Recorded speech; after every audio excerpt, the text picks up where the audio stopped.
I'll be good. Just watch the take All off. right, good evening, everyone. It is 7:28. Please check those devices to make sure they're turned off, on vibrate, or on silent. So we'll have a dance party in the middle of our meeting. Thank you.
You come in your cheek.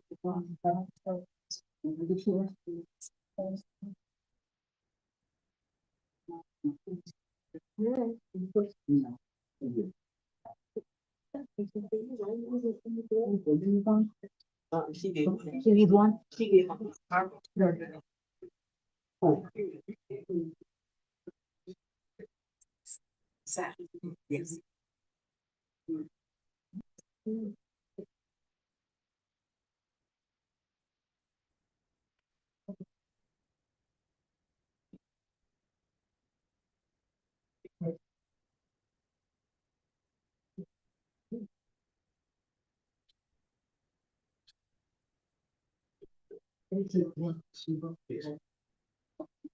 Yes. Yes. Yes.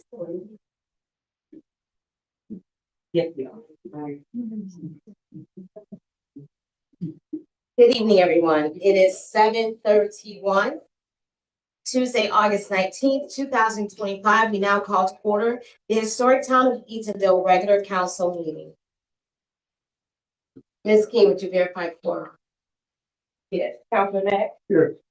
Councilwoman Randolph. Here. Councilman Daniels. Vice Mayor Washington. Great. And Mayor Gardner. Here. We have an established quorum. Would you please stand for a moment of silence, followed by the pledge of allegiance?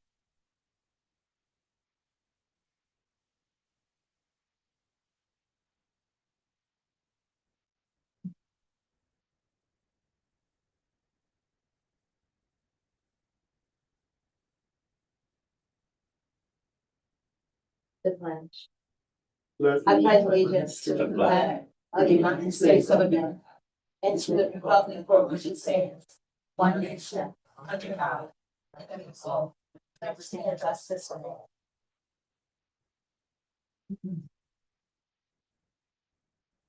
The next item is the approval of the agenda. Is there a motion? Move. It's been moved and seconded. All in favor, say aye. Question, Mayor. Wait, We gotta add on. Yeah, the one item that we were discussed in the workshop regarding the approval of the job description for the utility tech.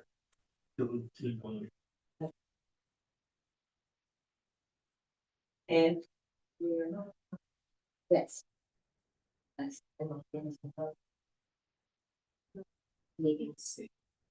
there is another walk-on that's in front of you. Reference to planning and development coordinator. That's a walk-on as well. You have to walk on.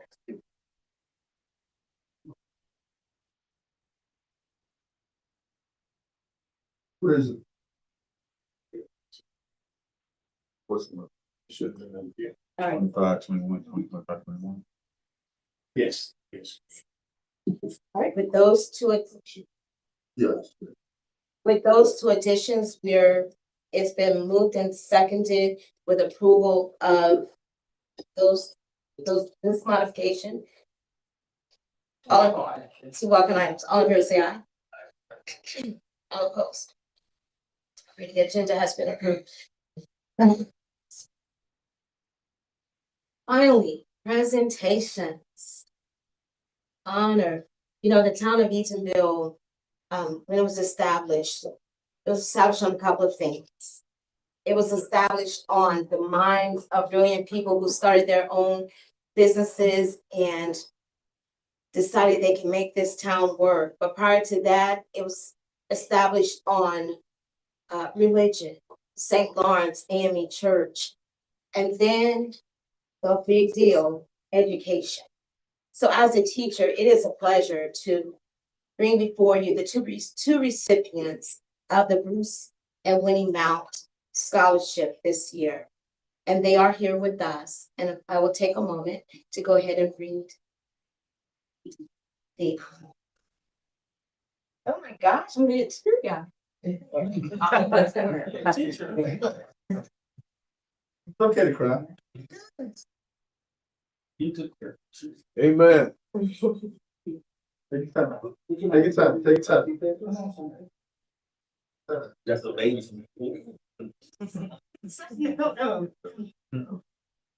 Well, on behalf of Mayor Gardner, Vice Mayor Washington, and the town council, town of Eatonville, and staff, it's an honor to present to Raylan M. Daniels, one of our recipients for the Bruce and Winnie Mount Youth Scholarship Program, who will be receiving a certificate of achievement along with a scholarship reward. And that reward is $2,812.50.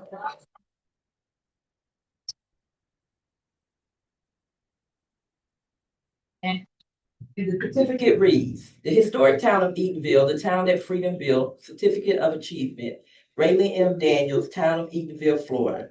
The mayor, town council, and the town of Eatonville recognize your commitment to academic achievement in meeting the minimum requirements of the Bruce and Winnie Mount Youth Scholarship Program. As you further your education, your community stands proud in presenting to you this deserving certificate of achievement along with the scholarship award. Congratulations, August 19, 2025. Did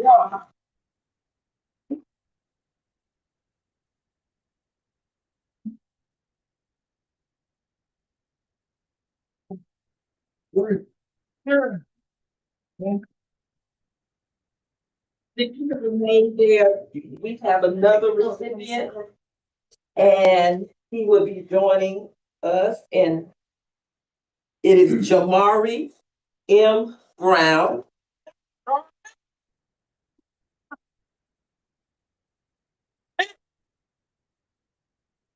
Yeah.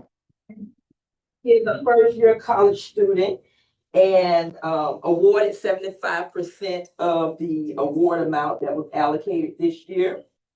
And his amount is $2,187.50.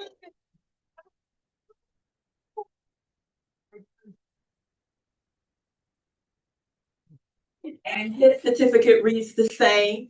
But before we take a picture, I want to give way to Mr. Mount, who's going to come and speak to you all on behalf of his father and mother, the former mayor, Bruce Mount and Winnie Mount. If you can come to the podium.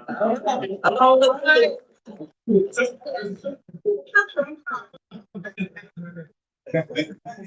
you said that's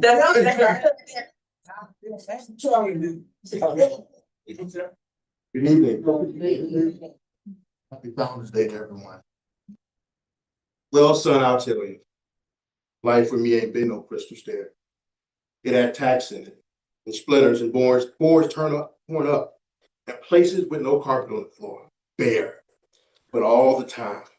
I've been climbing on and reaching landings and turning corners and sometimes going in the dark where there ain't been no light. So boy, don't you turn back. Don't you sit down on the steps because you find it kind of hard. Don't you fall now. For I's still going.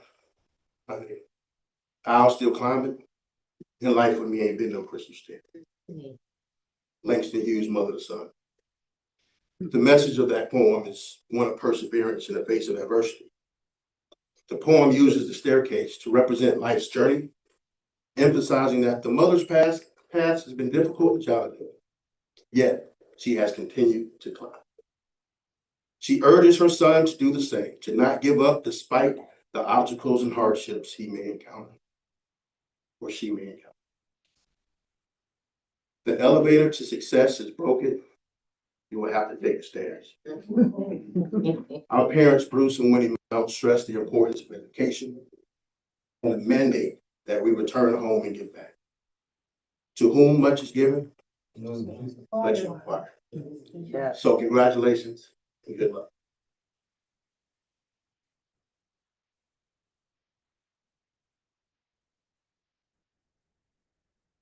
And before we continue with the agenda, we want to get some pictures. If there are other members of the reviewing committee, you're welcome to take pictures as well, but we definitely want to have a picture with our council and our recipients.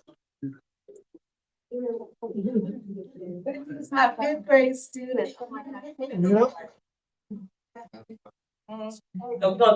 can do both of them together and then do them individually.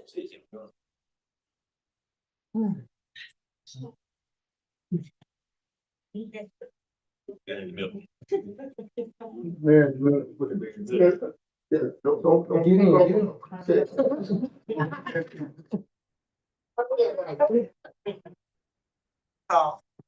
Just only crying on this.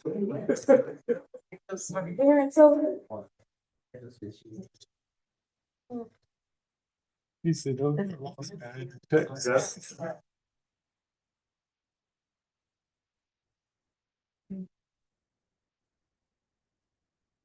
you."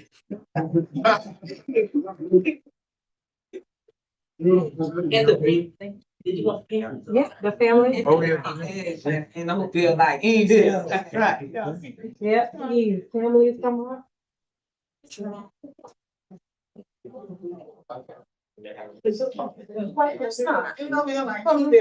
right. Thank you. You got water in both her.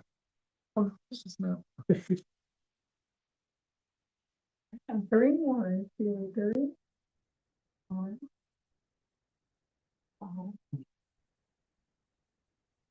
Mama just put a check down a little bit. There we go. Okay. You better keep smiling. Keep one good one. Got 47 floaters.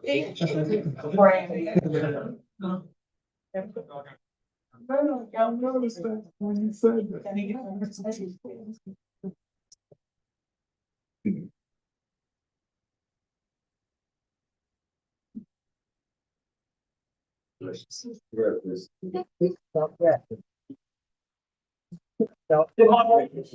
you have any relatives? Have relatives here? Did you take a picture? Yeah. Okay. You want to make sure. Does either recipient want to say a word or?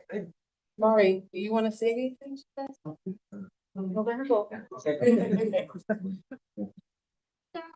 Hey. I just want to say thank you so much to the town of Eatonville for recognizing me for the Bruce and Mount Scholarship. I'm so grateful and I'm very thankful for you honoring me in my academic journey. I'm sorry, I'm out of breath. Yes, I hope I continue to make you guys proud and I just want to say I love you all. Thank you.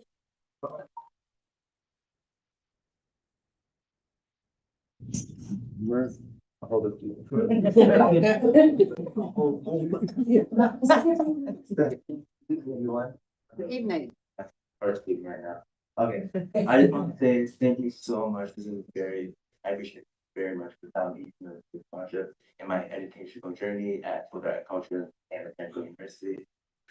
Yes. As I continue this with my technical career, going just do all this. Really appreciate it. Thank you very much.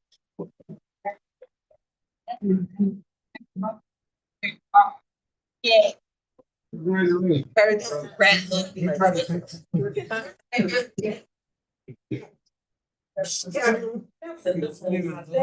Yeah, unexpected.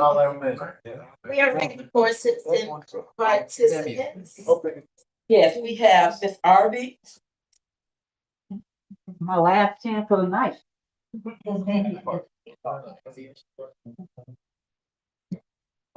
Council, thank you with my whole heart for reconsidering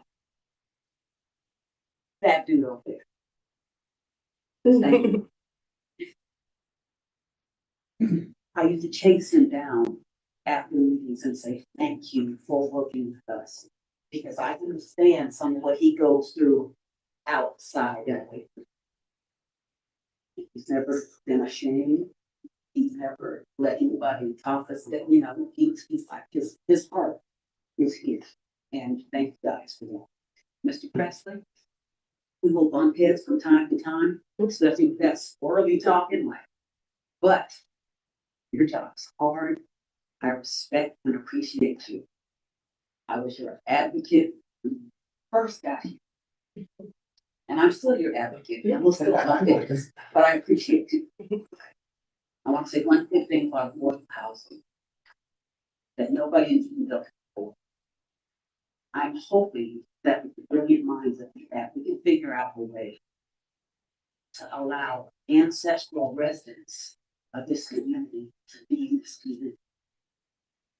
Or people who have gone and moved back into this community, who have family here who are renting, but can't purchase the homes because they're waiting to be able to put them out and build townhomes in these spaces. Nobody here, or most people in Eatonville who work hard, don't bring in enough money to purchase a $400,000 home. I know the law says there are certain things that have to be in place, but I don't want us all to get run over and run out. Because gentrification being what it is, it's about who has the money. And a lot of us don't have that amount of money. There ought to be some things and some ways that we can figure out to allow some of us, or people who have kids that, in college want to come back and live here, have the opportunity. I don't know about it legally. I'm going to bug Mr. Shepherd about it. Yes, that brilliant lady right there, who I also used to chase down in the parking lot and say thank you for working with us.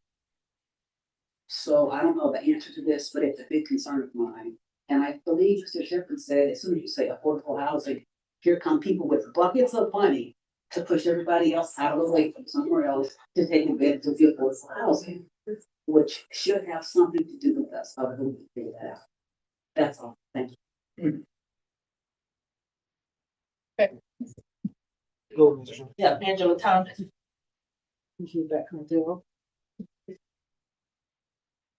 Good.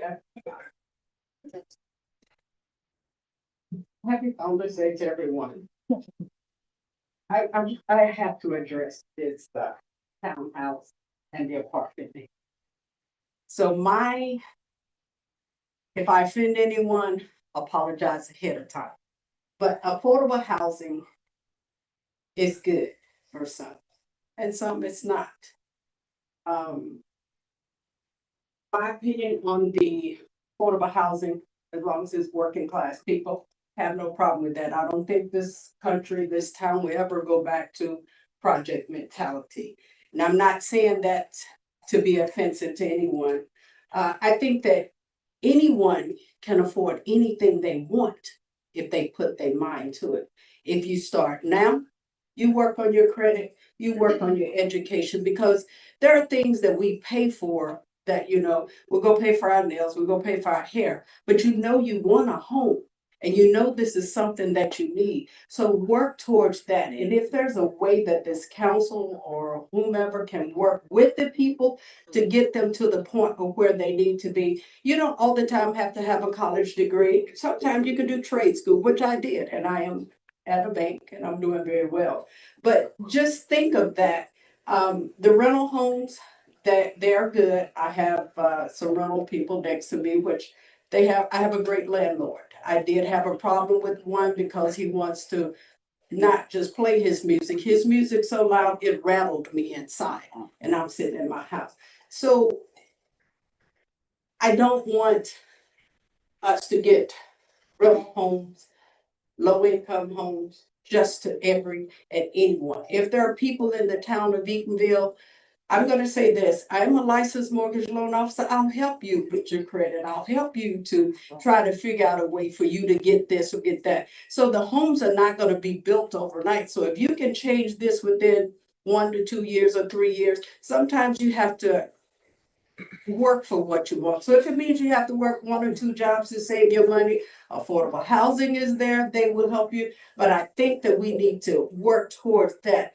I think Miss Irby had mentioned gentrification. Gentrification doesn't always mean that we're gonna build for someone else in the community. It means that we can build for our community if we put our minds, our heart, and our money together.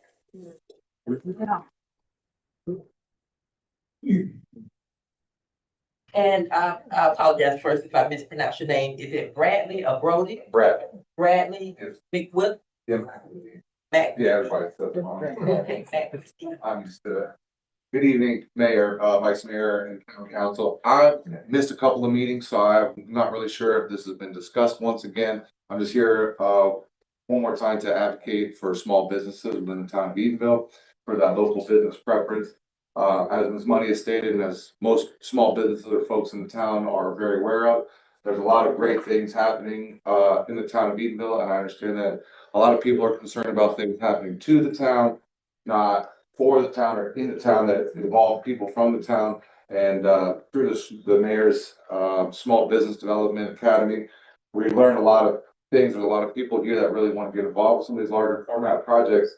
And I just want to make sure that we are advantageous in our decision making to make sure that there are ordinances in place that ensure that as much money that as much of that money as possible stays within the town of Eatonville. And I know that you guys are working closely with some of the small businesses to ensure that they have the documentation in place, but that doesn't ensure that those contracts are going to be going to those folks. So I hope that that's something that's on the topic for discussion or on the table at least to discuss that. That was the last. Oh, wait, I think you missed one. Thank you, everyone. I apologize. It was not the last one. Angela Johnson. Hold it. I did that twice. It's called aging. Yes, great. For my 3 minutes starts. Good evening, Mayor, Vice Mayor, Council, fellow residents. Have a question, Attorney, if you can give some clarification. Is there a potential conflict of interest for an appointed board member to then be an approved vendor for services offered to the town? Are there conflicts of interest for an employee that may have a business to be a vendor to the town? The answer to, well, there's 2 different questions, but the answer is potentially, in the employee case, which is the last one, it would depend on what level of employee. Like, for example, management versus somebody in maintenance. And as to the board member, it is probably a conflict, but you need to know more facts, and the specific problem comes up under chapter 112, which is prohibits, that's ethics code for municipal employees, officers, and elected officials. And it prohibits doing business with one's own agency, which is essentially what you're describing. I gained some of my time back. I also want to mention, I noticed this it again today when the company came around collecting the refuge. What is the town doing to ensure you're building residents that have two cans? What are we doing for that to ensure? I would also like to echo some of the comments from Bradley about just asking for where are we on the status of the local preference ordinance? Because again, we do want to advocate for the small businesses. And then I always like to say again, these things aren't personal.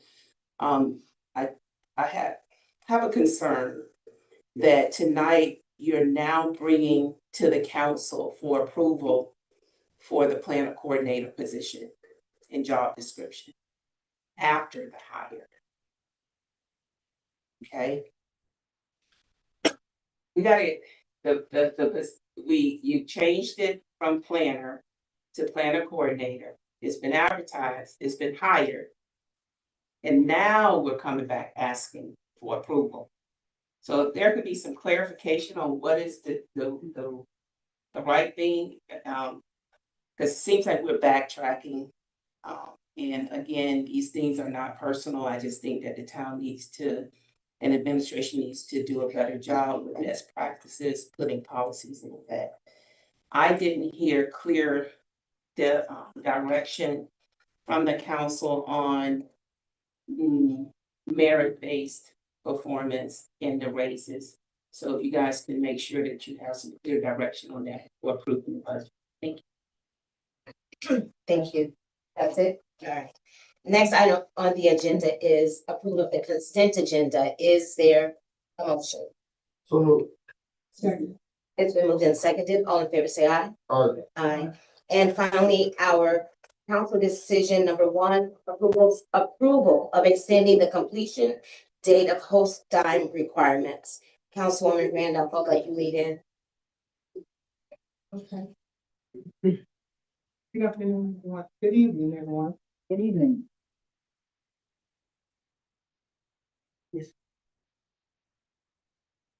Okay, this item that we have here before us is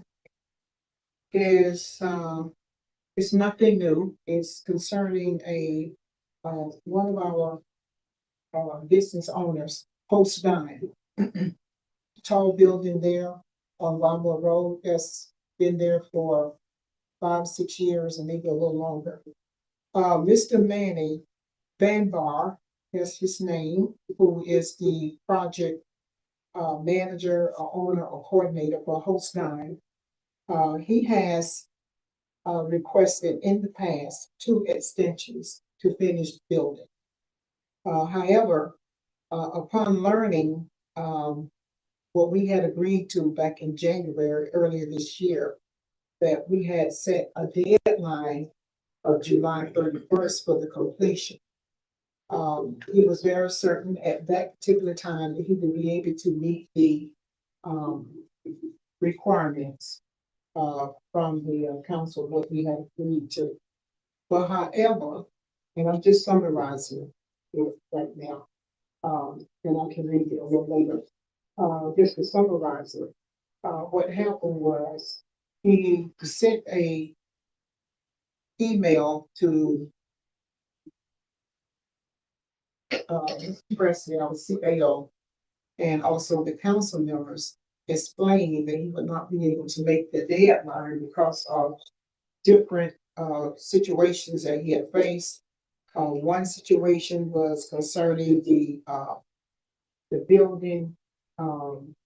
He was permitted under the 2017 code. Then United Engineering Services came back and wanted him to comply with the 2021 code. And then they went back and said, no, let's just go ahead and have you to comply with the standards of the plans for the 2006. So according to him, that caused some sufficient delay. The second reason was that he endured some problems with theft at the facility, 4 different incidents, and he later hired a independent town of Eatonville security services or something of that nature. All three police officers. All three police officers. Off-duty also, correction, yes, off-duty police officer to secure the, facility because he was trying to complete that, so that delayed him, even much more. And, next thing that he's asking for is, he says that the site contractor got delayed trying to finish another job, and that threw that behind about 8 weeks, even later. So what he has asked for is another extension, until December the 31st. The conversation that I had with him over the phone is that he was almost sure that he would be able to finish it. He said maybe around October. So due to the hurricane season and other things that could happen. So he wants to finalize the extension until December the 31st. Now, prior to this, when the council, we had agreed to assess fines of $250 a day after July the 31st. And that was what we had agreed to. Is that right, Mr. Presley? That is correct. Yeah, okay. All right, so that's where we stand. So this, what we're doing right now, well, he's had two amendments to this issue as far as finishing the building. So my position, what I'm presenting here is that, because he is one of our major shareholders in the community, what I'm asking the council is to grant him an extension to work with our business owner.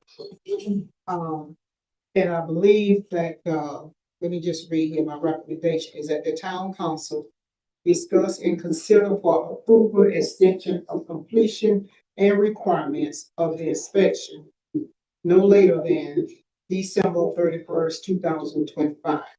Hopefully, we will get a certificate of occupancy. In order to provide the consideration to timely complete the project. Therefore, the town council is to show diligence in working with Host Dime as one of the major business entities in our town to establish good business relations. Now, I want to bring up a couple things that I just want to identify. Wait, Councilwoman Brenda, can I just pause? The students that are here, if you would like to leave since you have school tomorrow, this would be a good exit. You're more than me, one of them.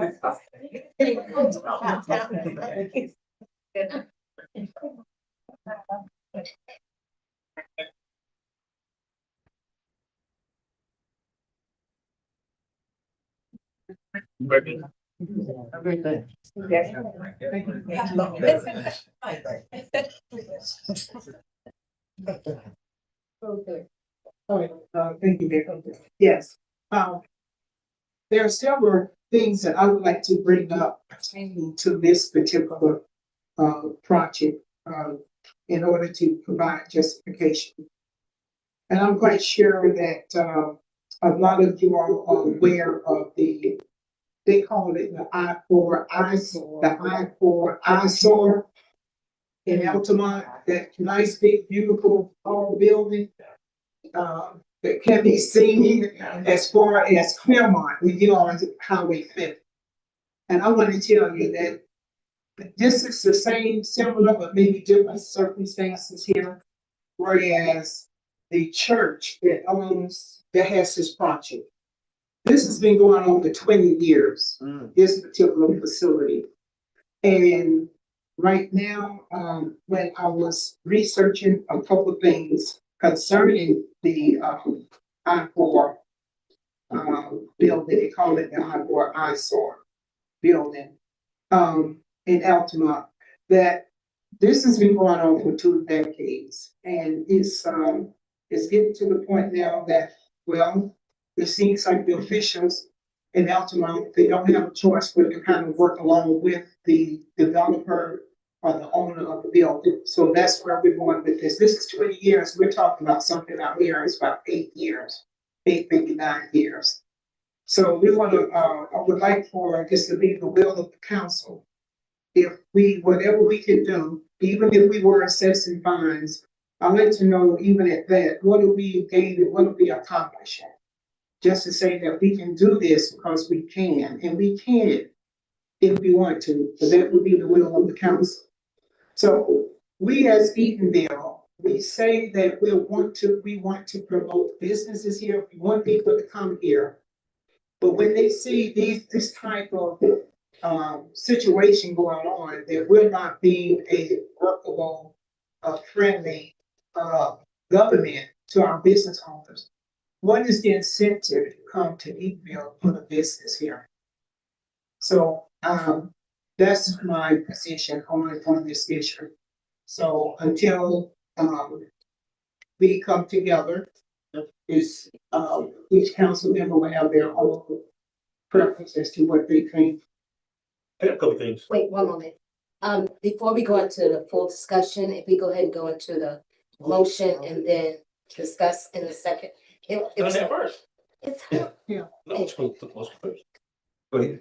Yeah, we should have been in discussion first. No. because it was her item, I asked her to give her introduction. Okay. Now I'll put the motion on the floor. So the motion is for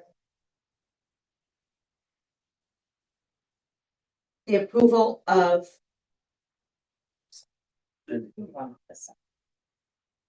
approval of extending the completion date of Holstein requirements. Is there a motion?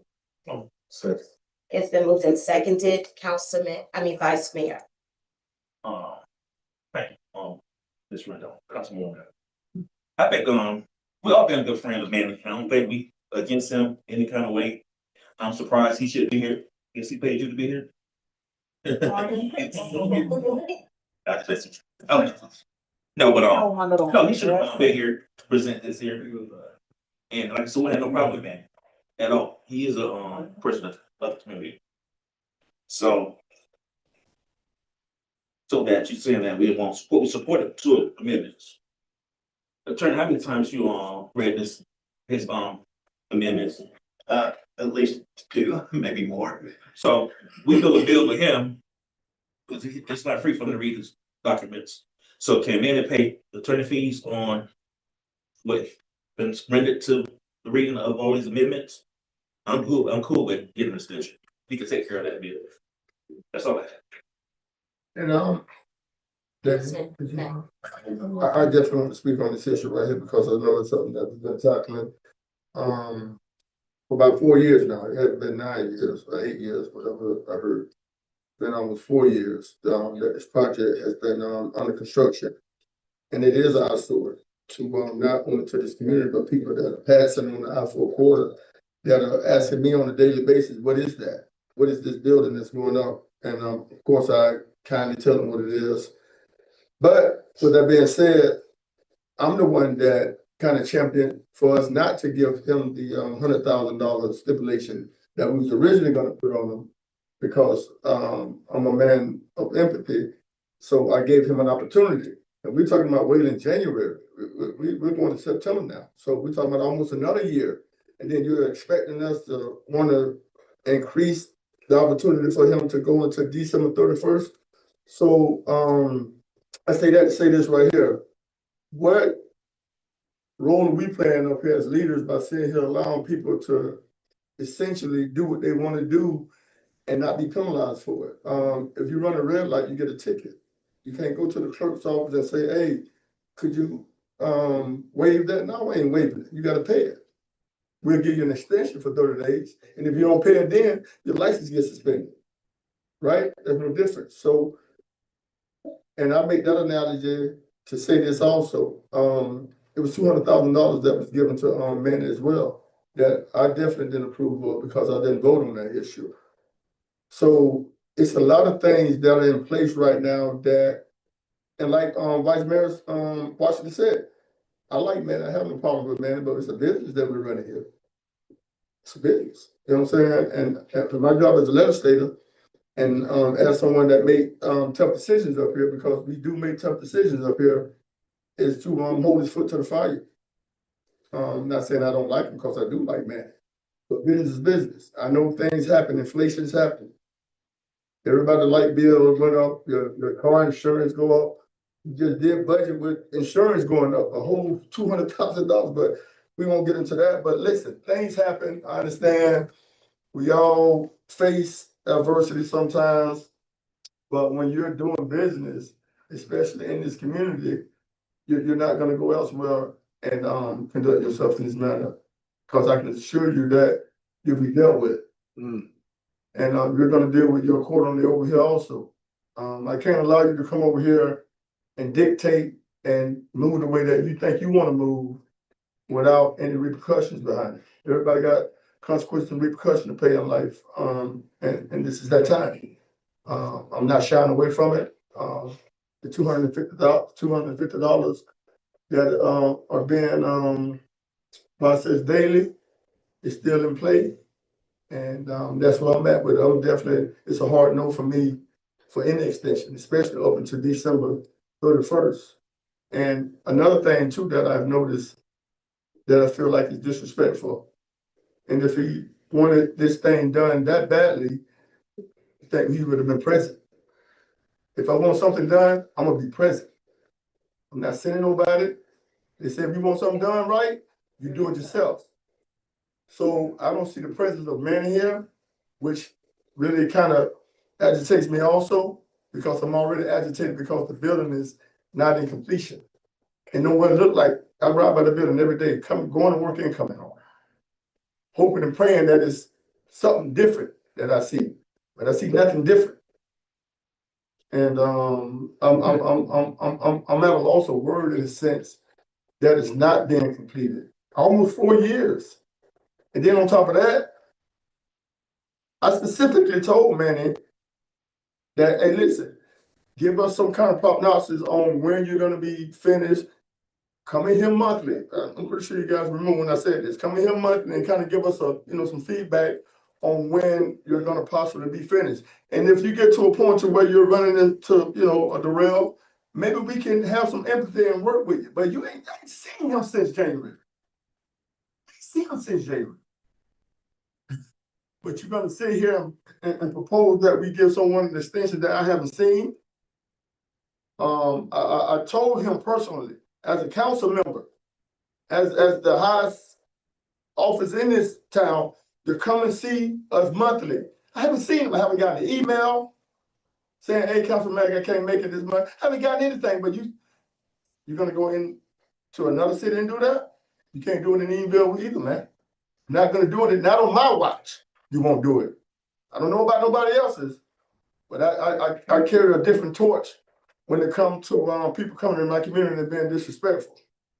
And I think that's exactly what's being done right now. And I don't want to speak too much on it. It's a hard no for me. I can't vote for anybody else up here, but that's my conviction. It's a hard no for me. And we got to accumulate whatever that we put in place, the $250 that need to be going on since July 31st. I'm hoping that that's in place. Because you got to think, I saved you a whole lot of money by not approving $100,000 that this board wanted to originally do.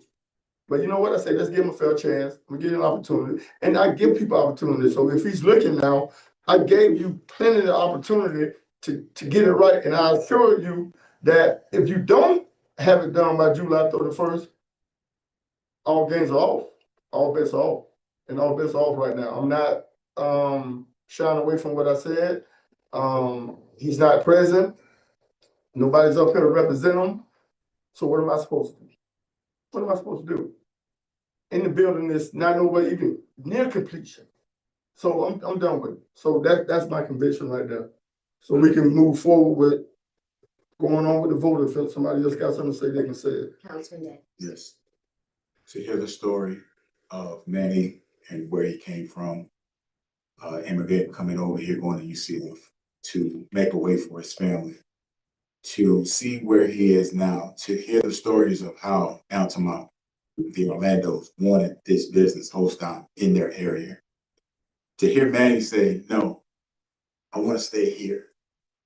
To hear Manny say that I built a relationship here in the oldest black municipality in the United States. And secondly, they have the best fiber optics under their city. I want to stay. to me, it spoke volumes of the dedication and money doesn't necessarily drive certain people to move in a certain area. Most businesses probably would have left this little black town and went to the Altamonte and the Orlando. But Manny saw something in us that he wanted to stay. And for me, that spoke volumes, being that I was raised here. And you mean to tell me you want to put your business here, your so many $1 million business in my little town and put us on the map and help us out and, with your taxes in other ways. And because you have experienced setbacks, difficulties, maybe money problems, theft, maybe administration problem as far as not having the right codes in place. Let me not speak for others, myself, I feel like we owe him the decency to give him the extension just to see. And if I may ask the attorney, say we shut it down. What could we do with the building? What could happen for it? Do we sell it? What could happen? Well, first of all, we don't shut it down. You may recall that under the original agreement, which is when I said I was repeated a couple of times, I was thinking about amendments and not the original agreement. The original agreement had a provision by which, by default, we took ownership of the property, which would never be enforced in a court of law. So that is never going to happen. But what can happen is, because his permit has to be extended for him to complete the work, if it's no longer allowed to be extended, then all work will stop, and it would be what's called red tag. And it could, in that point, depending on where we are with code enforcement or other fines, accumulate fines, ultimately be sold through foreclosure of the code enforcement lien and so forth. But those are things that are way down the road. As a practical matter, if all anything happens is this extension is not granted, it doesn't mean he doesn't get an extension to continue to work unless the building permit is canceled.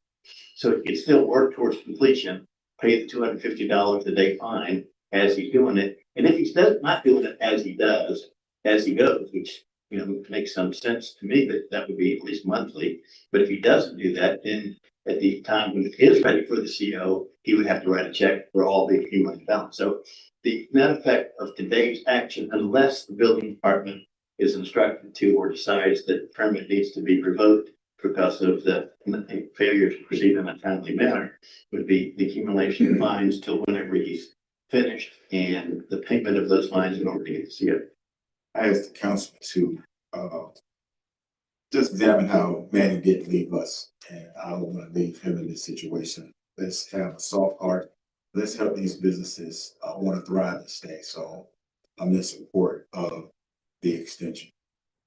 I'm only gonna, if Manny can pay the attorney fees that we've been accumulating, I will extend it. But until we get a price on that, I can't support it because the attorney keep going back and forth with paperwork, and he is building it. So he can pay for those there, get that zeroed out on his paperwork. I'll support it. He don't have to pay. He need to pay something. And we keep going back and forth, extending, and he got to set another extension if it don't happen December 31st. If I can add, Mayor. What do you think, Mayor? Councilwoman. Okay, I have something I would like to compare. We always say that we want to do the right thing. This is no different than in code enforcement meetings. I've been to a couple of those meetings. We have residents that don't comply with the code. They've been given extensions. Letters, they'll be fined X amount of dollars per day.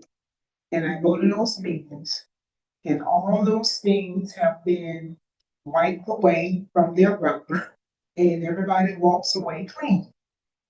So you're gonna treat one person one way. We have standards in this town.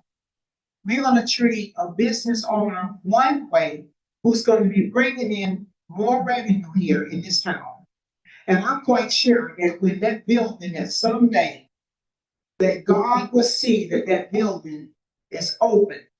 There's going to be people right here in this room and right here on this table. And those of you out there are going to be the first ones that want to go over there and have a party an anniversary, a meeting, dignitaries, or whatever.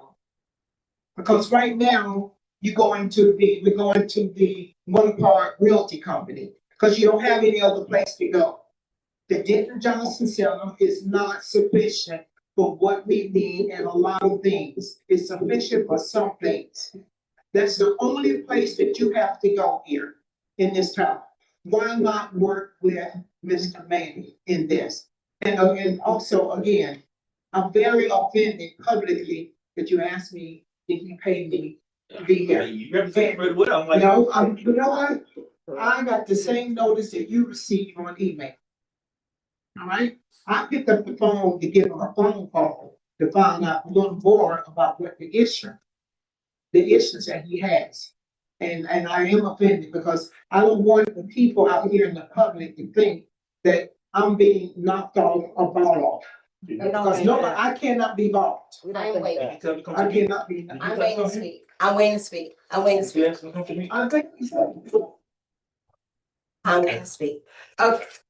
So this all came, one of the issues, and this is not new, is that it was stated that the town had broken our agreement. And for that, the council approved to pay $200,000.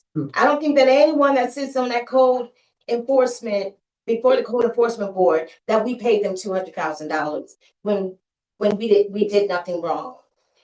The second thing is, when you gave the last extension, I asked then if you wanted that extension to have the $200,000 returned, because we didn't do anything wrong. But instead, there was a fine of $250 a day. And I stated then that he can take 100 extra days, and that will be $250,000.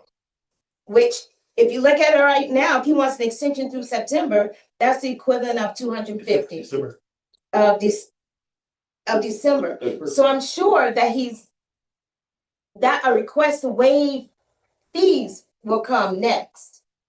But I still say that if the extension is to be granted to December, return the $200,000. And if the town doesn't want it, and you don't want him to return the money to the town, there are citizens right now with holes in their floors. He can do a donation. And those homes can be restored as much as if the town doesn't want to ask for that money back, then have him do a donation by September 1 of $200,000 so we can help some people fix their homes. Because the problem that Manny is having, and I'm with you, a very nice guy, and I'm sorry to say the name like that, but at some point we got to stop. We got to stop. Because just like it was stated earlier, if you want a house, you do what you need to do to get that house. That's a businessman. And the codes change. That's not our fault that codes change. If you take so long to build something, codes change. It wasn't the town changing codes. It's the codes themselves changing, unless I'm wrong. No. It's nothing that the town did. Again, the town did nothing wrong. We didn't steal anything. Every time something doesn't work out, the finger starts being pointed at the town. I say, return the $200,000, get the extension to December 31st, and then we'll revisit it again. I totally agree with you, and I definitely want to piggyback on what you just stated, because it makes perfect sense. And I think in all fairness, it helped him essentially, because it wasn't his $200,000 to begin with. So we shouldn't have the thought of giving it back either. So I think in retrospect, what you said, I think if he does agree to get the $200,000 back, I'm definitely willing to give him the extension. No harm, no foul. In that instance, because he's not losing them anyway. And then the $250 a day can go away also. So at the end of the day, you're not losing nothing. If you think about it, essentially. So I'm definitely in agreement with what Mayor said. Get the $200,000 back. That way you can continue the extension without being penalized. because you're not being penalized by giving the $200,000 back because it's ours anyway. So, with that being said, I'm definitely in agreement with, Mayor Gardner just stated, and, I'm willing to go forward with, doing the extension under those circumstances and, all the stipulations that, I just, addressed with $200,000. But we gotta make sure that, that's in place first. So I don't even know if that can happen tonight.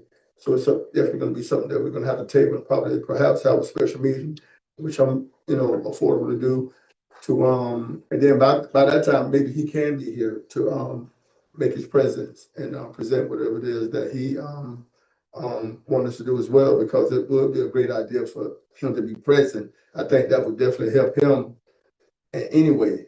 But I say that to say this, and I'm gonna be short on with Mayor Gardner on what she said. So this item, this particular item can be passed.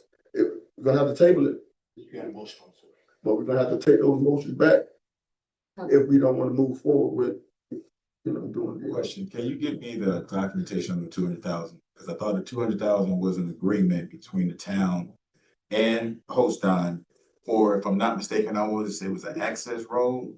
I don't remember anything about a fine or anything like that. So if you can get me that information, I was always under the impression that it was a collaboration between the two to help out with the access road. I'm just familiar, 200,000 access road, we partnered together to help out with that. Or maybe it was a connection, maybe it was a connection to the water system or something. It was utility, right? So it wasn't some type of fine. It was a partnership between the two. So if you can give me a documentation of this conversation any day. So if you can give me that, please email it. And we could appreciate it. So as of now, if I can say this, Ms. Gardner, with the $250 attached to, the daily, fee that we're charging him for not being, in completion, that could simply go away if he is in agreement. Once you get in touch with him and, you explain to him what's going on, and he come to the table, we have a special meeting, we move forward with getting the money, give you the extension until December 31st. And hopefully by then you'll be done and completed with everything that you need, and then get your occupancy while you can open up. Because I know it's gonna be great to have this facility here, but at the end of the day, it's business. So let's negotiate with him and talk to him and see where he's at. And perhaps come back and have a special meeting where we can move forward with this. But as of tonight, I think we definitely need to table this item. It doesn't, so I know it's a motion on the floor. I didn't move it, nor second it. So I think if we're gonna go in the direction of doing this in terms of doing the table, we need to take our motion back and take our second back. And then go into the stage of, moving the motion to table it. Is it possible just amend it? To give him to give him until September 1st to return the funds, if that's the pleasure of the council, and put it in the same motion. You have two options. Number one, the motion has been on the floor, and I understand from Mrs. King that it was seconded. So the only way it can get off the floor is with a vote or even carry, but the mover and the seconder withdrawal of the motion and replaced with a new motion, which could be a motion to table. But that's where we are right now. I think that'd be the most educated decision to do. That way we won't stumble, we won't drop the ball, we would not be down our eyes and crossing our T's. It does establish the status quo because the $250 tend to run until y'all say it doesn't. So that doesn't change. He still gets to continue working on his project, so that doesn't change. And then you can resolve the issue with him, sort of face to face on what you want to do to get the final resolution that you hope is actually final. Right. Did you move? Yeah. Are you rescinding? All right, so the motion has been rescinded and the second has been rescinded. There's a motion to table the item. So It's been moved and seconded. All in favor of tabling it? Aye. All opposed? No. The item has been tabled. Next item is resolution 2025-20, transferring property ownership to the CRA. You want me to read the preamble? Yes. Resolution 2025-20, resolution of the town of Eatonville Town Council authorizing the transfer of ownership of property located at 504 Eaton Street, Eatonville, Florida 32751, to the town of Eatonville Community Redevelopment Agency by quitclaim deed, and authorizing the town of Eatonville Community Redevelopment Agency the authority to develop a single-family home on parcel ID 36-21-29-2376-03-240 with the legal description of Eatonville, Lawrence, D/25 lot 24 block. Is that supposed to be block? Yes. Block 3, providing for conflict and an effective date. You have heard the preamble. Is there a motion? So move. Second with discussion. It's been moved and seconded. Councilman Yes, Daniels. I received a call today from a concerned citizen saying that has been in the past, a grave site.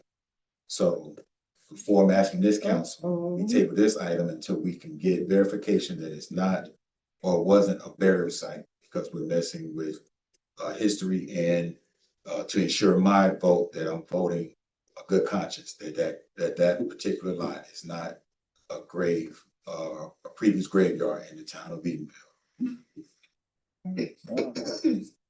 Council. Okay, this particular item, I just, heard what the Councilman Daniels just mentioned. I would say when I came to Eatonville in the late 70s, I think it was around 76. And that's when I met my husband. Back then, we were living on the backside here between Maitland and one of those streets where it's Eatonville on one side. Fourth Street. Yeah, Ford Street. Eatonville on one side, Maitland on the other side. Down Middle Street. We were, it was a dirt road right here on Eaton Street. I remember walking there on Sunday afternoon where the lift station is. There was tombstones that were there on that property. And then right across the street from there, it was very bushy, but there were tombstones lying there. Councilwoman, across the street, Miss Madison across House. west, Well, across between Eaton. between Mr. Across Eaton. Reverend Madison's house Okay. and the Barrington's house. There were tombstones, but they were kind of a little scattered. I don't remember the minister's name, but I remember looking at a tombstone that had faded away, that it had 2 ministers that were buried on that parcel between Mr. Reverend Madison's house and Barrington's house. And for some reason, and I'm saying all of this to get to my point. I'm saying all of this. Some time ago, someone granted a developer to build homes on that property between Mr. Madison's house and also the Barrington's house. So they building homes on graves. That particular property now that the CRA would like for the town to transfer ownership, to me, I think that's very disrespectful. I admire the energy of the CRA to do a lot of things, but this right here, it's just beneath me. Right. This is not an isolated incident, everybody, because this has happened before here in Eatonville. And the problem that we have, Black cemeteries are forgotten. We have greedy people and greedy developers that want to come in and erase history. A lot of those people that were buried on that parcel were enslaved people here in Eatonville. If you read your history, Macedonia Missionary Baptist Church was located over there on that corner, the other corner. And if you read your history, even to now, you can go to South Carolina and Georgia, and you will find Black churches where there's a Black cemetery right next door to the church. That's the reason why those graves were there, because those people were connected to the church, because the church was on that other corner. You understand? Okay, so to me, this is a disgrace to our forefathers and foremothers, our mothers that we have gone in the past. We say that we love Eatonville. Everybody say they love Eatonville, they love the community. What is it that you love about Eatonville that you're going to allow the history for this town, part of that, to be washed away? Now, I can tell you right now, it is not on the historic preservation list, but it should be on the historic places in Eatonville, which a lot of those places have not been found, but we recognize it as being historic. So in my opinion, I don't want my blood to be spilled doing something that I don't feel comfortable with. And I would like to respect and preserve that site. That site at one time was supposed to have been a butterfly garden. And I remember at one time we had a pavilion there for people to come and relax and sit there and enjoy themselves with their families. So I would not be called any circumstances, in my opinion, moving forward with this, not be one to derank off. No, sir. No, ma'am. Thank you. Oh, go ahead. Do it. Now, I was just gonna say, that's why we have environmental inspections, that they can do a survey of the land. That, and if the Historic Preservation Board can look into the history of the land, I definitely hear Councilwoman Randolph's concerns. You know, but when we think about enslaved burial grounds, we might be on them right now. A lot of them weren't even marked. However, we do have the opportunity to make certain that that land is cleared. It was my understanding that everything had been moved years ago, and I can't even tell you where I got that from, but years ago, like 10 years ago, I heard that. So that is what I would say, is that we have the environmental inspection done, as well as the Historic Preservation Board, because if there was a graveyard there, and if there are remnants there, then that might be something of historical nature. Yes.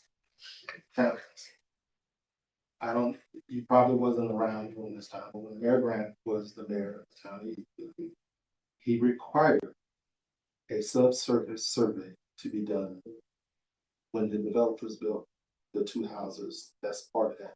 All of that property had to be surveyed. Come out with the sun ground, tested and all that, before they would issue any building. Ms. Gibson, correct? That was done, correct? So the concern that's being raised was raised back then. It was addressed and was proven not to have any things done at that time. All you have to do is pull the permits for 510 and whatever, 516. Yeah, 516. If you pull those permits, you will see that that survey was done for all of the property, including that lot. I hear Mrs. Randolph, and I can appreciate your comments. I hear Councilman Daniels. I can appreciate his taking into consideration the citizens' comments. But the town's already been through this already. We've already addressed that back in 2006, I want to say, 4, 5, or 6, when those houses were built. I think Mr. Allen, he was the developer who built everything across the street. I think he addressed that during that time. Maybe we just have not researched it. And we come here tonight saying something off emotion, but the town's already vetted both sides. It's already been vetted. So the request, I would definitely be making a request to build a house on cemetery. I definitely would not be doing that if I didn't know it was not that situation. So with everything's being said, I'll ask you to do is research, do your research within your records. You will see that that issue has already been vetted. And there's no reason why the town should not move forward. The property has been sitting there off the tax roll for 100 years. This is an opportunity to not only build a home for a family, it's an opportunity to add to your tax rate, water and sewer, storm, and everything else. This is not me trying to force anything down the tax. So I just know more about the property than you. But it's in your town records. I don't see why we have to go through that exercise again. That costs $13,000 to do. And I don't think that's a problem if we have it in our record to take a look at. I mean, an environmental survey is an environmental survey, but it needs to be. Okay. Wait, I'll go ahead, I'm sorry. wait, Councilman Daniels and then Councilman. And if that is the case, and everyone here knows Mr. Cecil Allen, tell me why he didn't build a house on that particular lot then. Because that's not his property, it's the town's property. He knew. That's anybody, any developer or anybody that's associated with the town of Eatonville knew that was a great site, and that's why they didn't build on it. And that's my personal, we don't have to debate. I mean, it was available, it's open, could have been another home, 2 homes put up there. By the one that I'm saying, by the one that you purchased, that was right there. They could have put another home right there, right? But they did. That's why we did not. Okay. It was the town's property. Right, and all I'm saying is. Required us to do the subsurface survey on all of it. And all I'm saying is. That's what you're bringing up tonight. Because I was saying, available lot that can have a home put up, no one did back then for all these years, because they knew it was a graveyard, but. Look, the town didn't sell it to nobody. But they knew that, I'm saying that's why they respected it, that's why no one built all these years, does it make sense? Because if they didn't, it's available, they could have put a home there anytime. Anybody with that? Because they knew it was a graveyard. I think to the defense of, Wait, one moment, Councilwoman, I Grant up in I there. agree with Councilman Davis. However, you said that you know about the property, but I'm telling you, and I'm telling everyone in here, it doesn't matter if you don't find remnants from a grave or whatever. I'm telling you what was there. And if you talk to a lot of the older people here in this town, they are talking about this as we're speaking. That I can't believe that they're going to put homes where people were buried. Talk to Miss Vera King. There's already Talk to Mrs. Jean Alexander, people that really know what's going on and was here and witnessed all of this. Because I am saying also that I know what I witnessed. I witnessed graves over there, weren't that many, and no telling how many that was there that basically didn't have a tombstone. But I saw those graves over there, and I went there on that site, as well as across the street from Reverend Madison. I saw 2 ministers that were buried among, they had headstones, several of them, probably about 10 of them. So all I'm saying is that you can come up with any kind of evidence. You can have a company to come here and do this and that and the other. It doesn't really matter to me one way or the other. All I'm trying to do is I'm just trying to respect the deceased, the loved ones that are buried there. And we as a historic Black town should be in the business of preserving our history. Councilman Matt. yes, like I'm stating, to the defense, Mike, I think it's important that we, all as, council members and board members address issues that we have with anything that's gonna be coming here that, Mr. Johnson is addressing, by having a conversation with him, because I make sure that I meet with him outside here just as well as, Mr. President, while I won't put myself in a pickle and, doing the things that we're doing now. You know, if you go to the horse who know all the information, he's the CRA director. So if he's giving us the wrong information, and he said he did the study on this, and this evidence saying that the study was done, what are we doing? Regardless if we seen a grave there or not. I think I see a grave a lot of times in Eatonville, but you know, it's been a lot of different marks in Eatonville that no longer sits here. I've been in Eatonville a long time too, since the age of 4. But I think that said is right here. The only way we're gonna move forward with progressing is doing things that's gonna make sense. And it's going back on And no disrespect to, Daniels and, Ms. Randolph, because I totally respect you guys. But I think you guys need to really go and have a conversation with Mr. Johnson if you feel like you're not, in that mindset that know clearly what's going on, because I do. Now, I'm pretty sure you guys probably have in the past too, but if you feel like it's something that you need to address, that is gonna come up in this meeting, because it was on the agenda. And I'm not gonna sit here and talk about it publicly. I'm gonna go to you and say, hey, Mike, and I have, and you explain it to me. That's why I ain't got nothing to say, but I'm gonna reference to what you guys are saying with him not having the study done, because it's been done. And like he said, if we do it again, it's $13,000. Ain't nobody got time to be sitting here paying on $13,000 for something that's already been done and researched already. And it's property that's essentially ours. You know what I'm saying? We don't want to be disrespectful either. You know what I'm saying? But I think we need to move forward. And we're never going to put the cart before the horse. We want to make sure that we're doing things, you know what I'm saying, like-minded up here. A lot of times that's going to make sense for the community. But I don't think lose no sleep over us, getting our property and building a single-family home or two for someone that's in need of it. Regardless if they feel like it's a old grade site or not. The study's been done. So I think we need to, move forward with, just, dealing with that.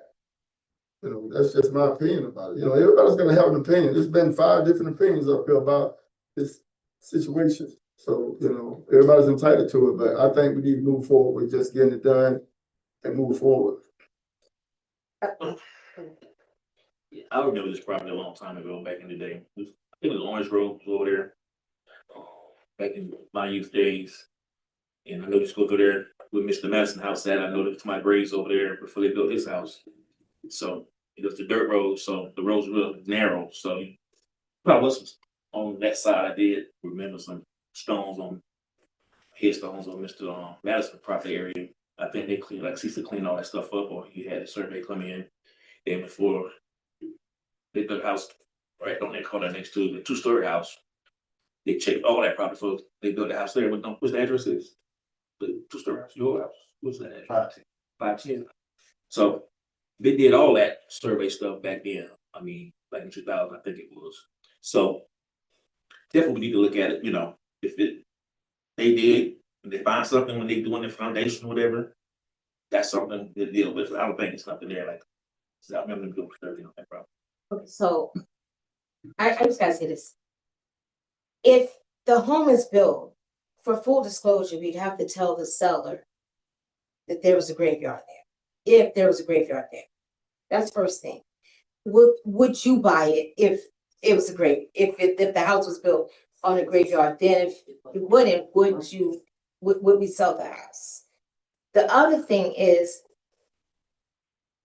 and please don't be offended, but if I want to build in an area, and I know that through an environmental survey, if they survey that lot right there, and it's going to reveal something, I'm saying, don't do that one. Do the environmental on these. I would feel more comfortable to take a look at the 2006 to make certain that it has covered all of those parcels.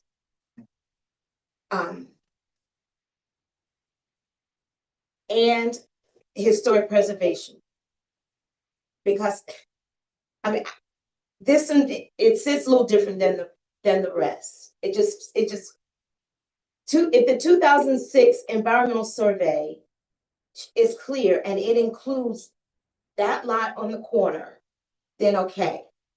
But if it does not include that lot, which we don't know right now until it's pulled, then I would want an environmental survey done on that land. And then I would want the Historic Preservation Board, because if it was a cemetery there, then I would think it's something, it doesn't have to be a historic site, but it is something that should be respected. And that's my opinion. So just to bring forward, if you go there is a marker there, historical marker there, that talks about the cemetery. But it also, if you read it, it tells you the cemetery was moved and those bodies and all that stuff on both sides of the street were relocated I think out to the Eatonville or so, I mean. And I what get you're it. looking for is there, but historic preservation cannot be a requirement if the property is not historic property. So you can't mandate something that has nothing to do with it. It's not in the district, and it's not one of your historic properties. I mean, but if it's input, you know, if it's, I'm going for a feeling, I'm going for emotion right now. I mean, I understand what you're saying. And, you know, it may not be, any legal standing or anything like that, but I'm just going for a feeling, that's all. And historic preservation, to go to Councilwoman's point, we have been, you can go to the park in Maitland. That's a whole subdivision built on graves. They have to contact, well, not, they're not built on graves, but they have to contact those families to get the approval and buy those rights. So this is a real thing in this historical town, and just because it's our town doesn't mean we didn't do it. You know, or that, you know, so I would feel better if we take a look at that 2006 environmental survey to see if, to make certain that it included all that ground. And then I still would like, even if it doesn't have to be, I mean, if we ask them to and they can, I would like input from the historic preservation, just to see what someone else says. Who do you want to take on this item? Question, real quick question. Environmental, when you say environmental, you're just looking at soil, make sure it's not contaminated. You're not looking for to see if there are graves, like excavation, if I'm not pronouncing the word right, where you go down deep to see if graves were there. I thought, when you're just looking around, oh, your house can be here, the soil is good, it's not on, oil tanks or nothing. That's what I'm saying, is that type of environmental stuff. I was looking more in line with, I'm thinking there's more than one type of environmental, and I want to know environmentally, what was there. So it'd be like a survey, and if they do a probe or something to tell. And they have to go deep, but also the witnesses of residents that have been here that know it was a graves site should play a part, not just that. You And know? I'm basing it on the comments of someone that was living. Yes, it is a lot. Saw it. I mean, I can't ignore that someone saw. It's a plat, it's a plat right there, tell you what it was. What he said about I it. thought the flag says it's across the street. I've never heard. Yeah. And I want to tell her what Miss Louise Franklin, we talked about that today. She remembers. That was a cemetery right there. So, you know, we always say, we go back to Miss Franklin, Miss Franklin, Miss Franklin. Miss Franklin and some of these other people tell you the story. Don't go on this new way, because back then, maybe when C.C. Allen was doing things, it probably wasn't all that important to him, but it's important to a lot of other people. So, you know, they just did what they wanted to do back then. Oh, okay, sorry. And then follow the rules. I'm not this time. Oh, wait, well, Attorney Shepherd, go ahead. Chime in. I want to be cautious. Oh, please, don't follow this. I want to be cautious about this, but I do want to make sure everybody's on the same page.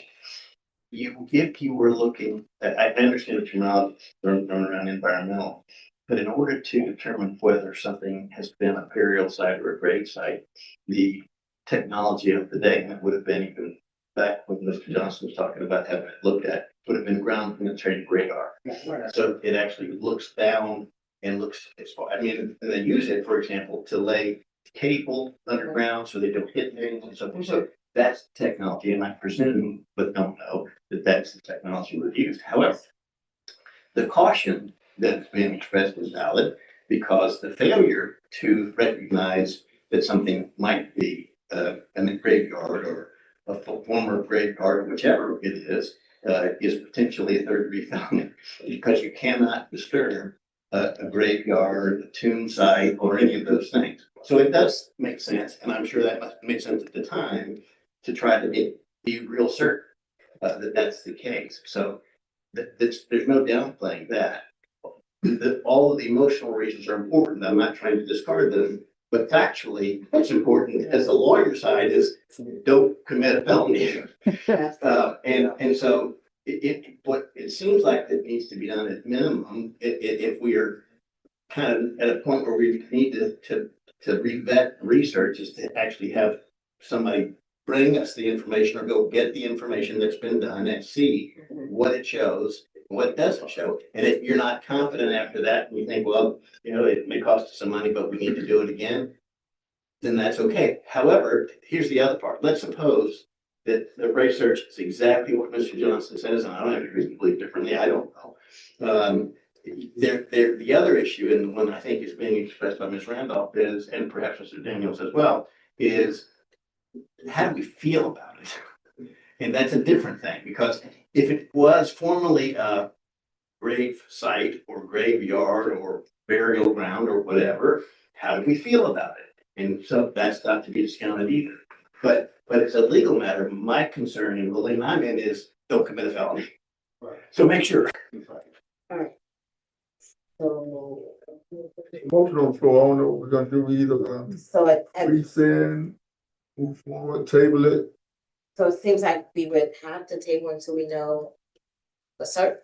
So I rescind my motions. So I rescind my motion because I'm motioning. All right, Did I second it? Yes. I rescind my second. all right, so the motion has been rescinded, the second has been rescinded. We will pull the 2006 information. Ms. King, can you do a public records right here, a request? Is that something they have, or we have? I can do it as a public record. Okay, 2006, Research, you know, we couldn't look it up. we'll look it up, whatever. And the next, so we move on to the next item? All right. Wait, table. There's a motion to table item the 2025-20 transferring property ownership. It's been moved and seconded, all in favor, say aye. Aye, all opposed. All right. Until we get that data, we can bring it back over clear. The next one is job description for Tech One. Yes, Council, just based off of the conversation in our workshop, one of the things that was requested for staff to bring the walk-on item for a new job description approval. This is for creating a new job. So this is the information that's been put together by our public works department. You've seen this description. What we're expected to do for the path is get this new job description approved. And then we will, in the budget process, and with the budget process, make sure that we cover the pay and the ranges that will be set for that. So this is just for the approval of the actual job description. Okay. All right. You should have a copy. You have a copy of that. Yeah. Right? Cover letter. It's the same one that was in the package during the thing. If you get that's it. Oh, yes, there was a other. There it is. You may not get it.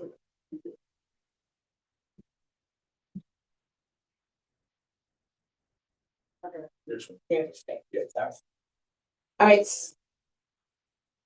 The next item is the approval for the job description for Utility Tech One. Is there a motion? Second. It's been moved and seconded. All in favor, say aye. Aye. Aye. All opposed. All right, job description has been approved. And then the final item is approval of the planning and development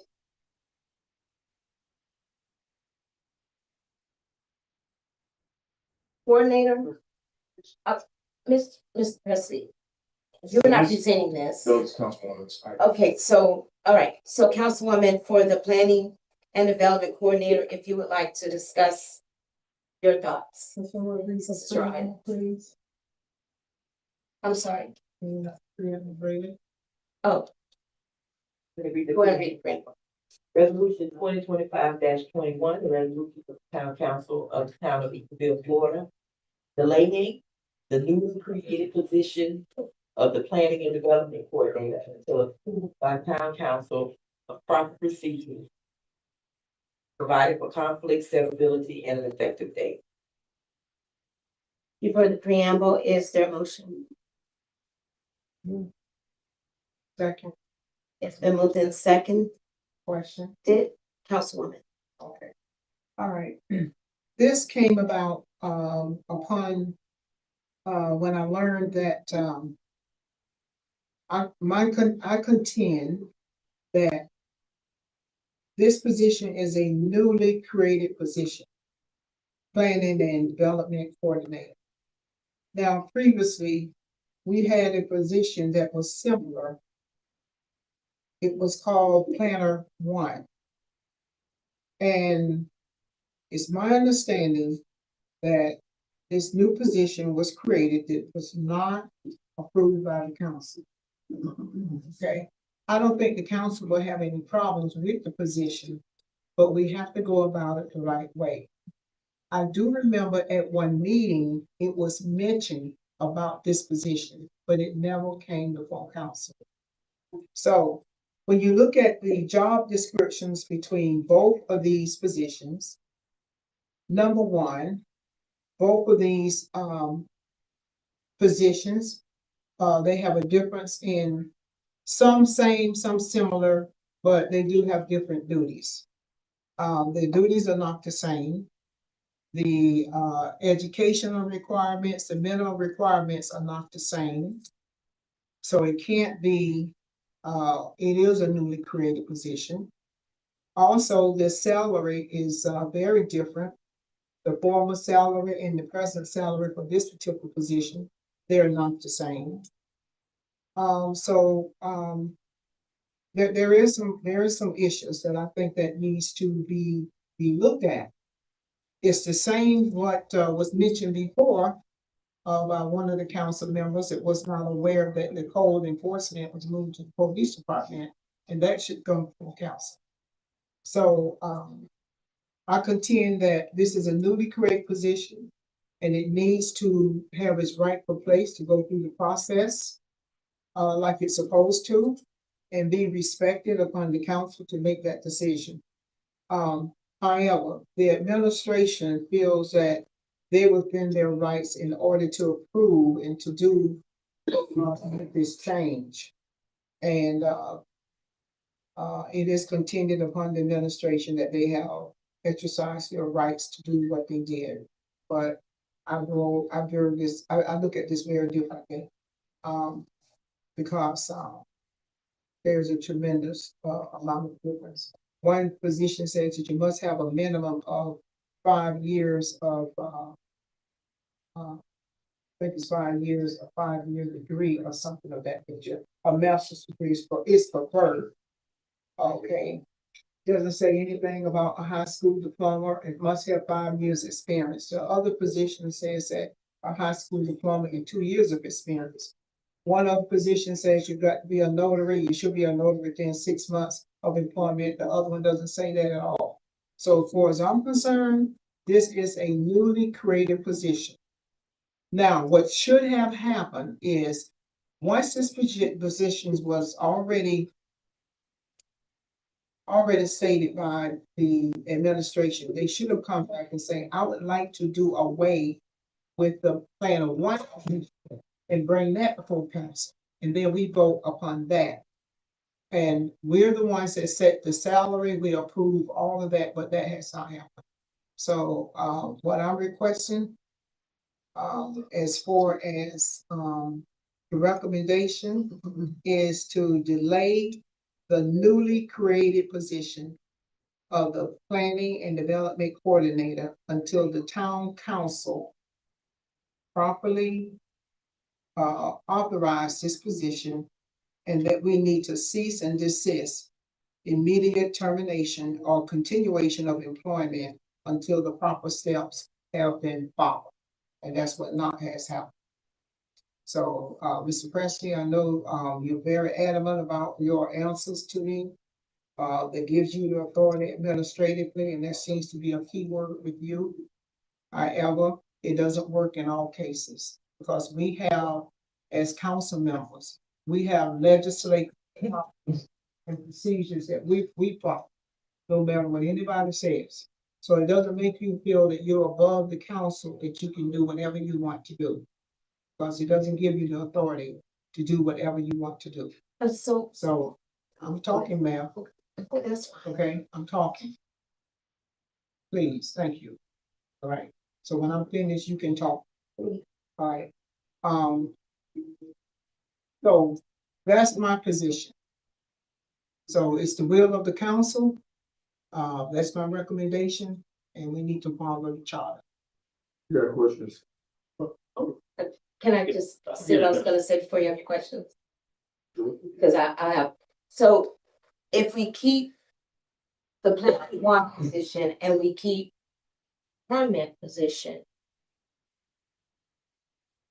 and we just assign the duties under one, it's the same thing, right? So, No, it's not the same thing.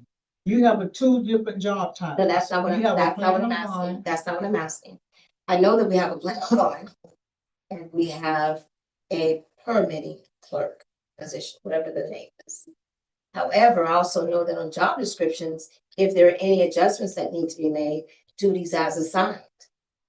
So if we place the employee under one or the other of those positions because they have experience in both, and we just assign the duties that are necessary to complete the duties and remove a job description title. I understand what you're saying. We can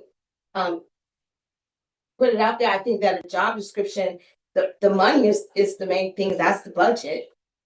So tell me if I'm wrong. Because I don't see it as you been above anything. We're just trying to make it work efficiently. And there should be no problem with that. But what happens in the future when we need a plan of one? Do we remove the plan of one now and have to come back for the position? So, If I may. yes. So several things, and it's spelled out in the, email that came, from the comments from the planning meeting about the position. This was not a new created position. It was a modified job description. There are several job descriptions that are out of compliance. That was from the previous, layout that was there. As you know, when we brought in at the HR coordinator, their job was to go through and to update and to correct. These are things that are done throughout the year. We haven't had a need to change this one because we had a planner one. These recommendations came from our planner consultant. Because if you look at the previous job description, a lot of the requirements in that planner one was that of a planner. The salary, however, was only for an assistant or a coordinator. So we adjusted only the modification of the duties to match or to be more equivalent to what the salary range that was approved by council. We did not change the salary. This position was held by a former employee who's no longer with us. We replaced that former employee with this person. The only thing that changed again was the actual modification of the job description, not the actual, we did not create a new job. We didn't put a whole new line item in for fringe benefits and none of those things. That would have had to come through the council, which we do respect. Now, one of the things I did here, and it hasn't been a practice because we've had to modify other job descriptions that I hadn't brought before council. But I will, we can make note to bring that if that is the pleasure of the council to see those things prior to being done. But it just has not been a practice with any other positions that we've done. New positions, absolutely. But any of our current positions that had salaries ranges, they've been handled within the administrative oversight. Again, it was never to take away from this board. It's just part of trying to do the assignment that's to the office of the CEO. I got two questions, one comment. Councilman. First question, how would this affect the current person sitting in that particular seat? And secondly, is this an administrative issue? Again, I want to make this very clear. The person that we have hired probably has the probably above the qualifications. they are and this was stated from our planner, this is one of the most qualified persons that we have hired in this area for the town. For them, the individuals that are coming in, we have been getting better qualified because we've used different streams to put it out there. And our job descriptions were based off what the job is. Not just these things that we hope for. Even though the new job description doesn't require a master's degree, this individual has those qualifications and have understood what they were signing up for because they want to be a part of what's happening in the town. Like I said, I know, Ms. Brenda brought this to our attention when she got on the agenda. My concerns is, the person that sits currently in this position. How would that affect them if this got approved tonight? And then also, this administrator issue, like this, last time I checked, I was a legislator. Absolutely. So I don't have an administrator things.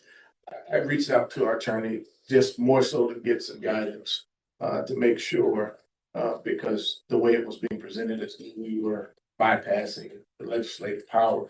And so I reached out to our attorney to confirm, these practices with other municipalities and what I normally do is with all.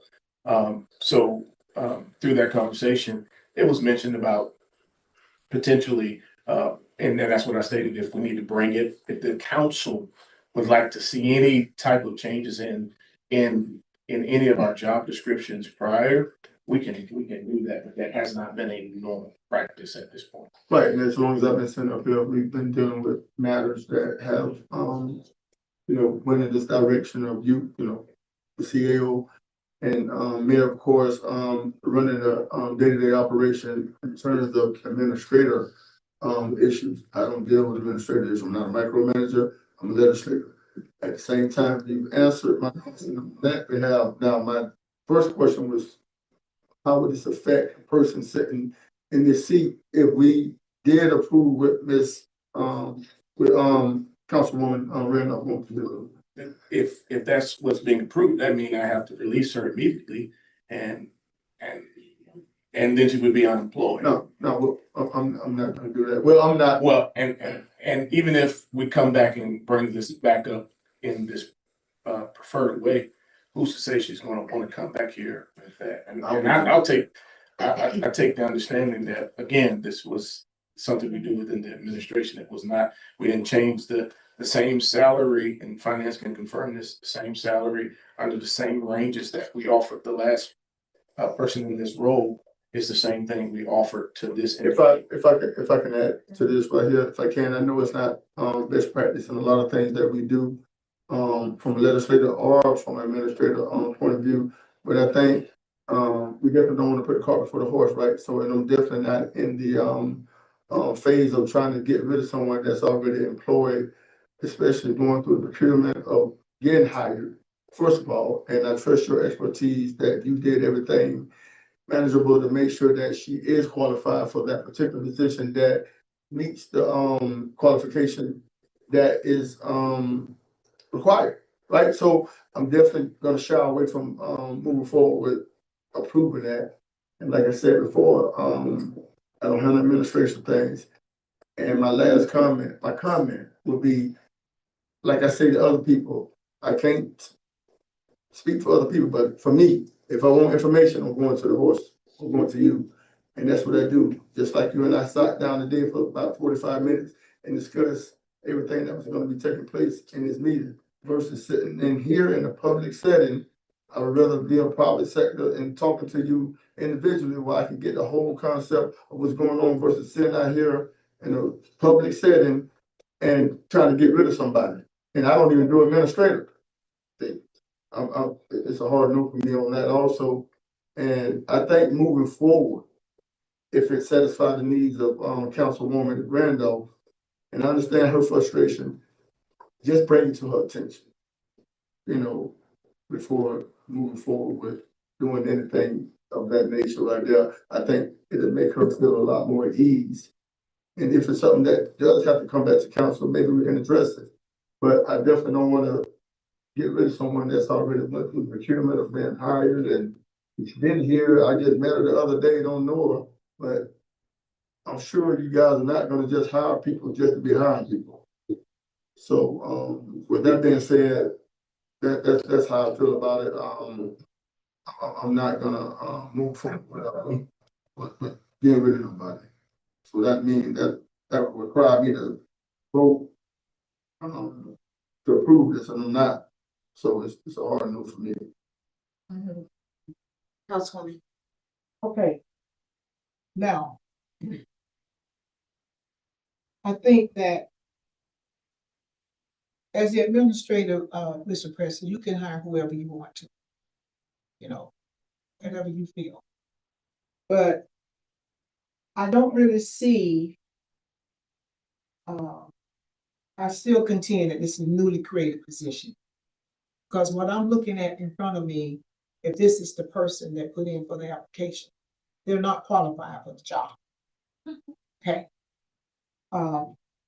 So I don't know what made this person qualified for the position according to the requirements that you put in place. And I like to say that with this position having a budget, where did the money come from? So my other question is, are you planning on keeping the plan of one position? Or you want to do away with that position? Or you want to do this position in place of the plan of one?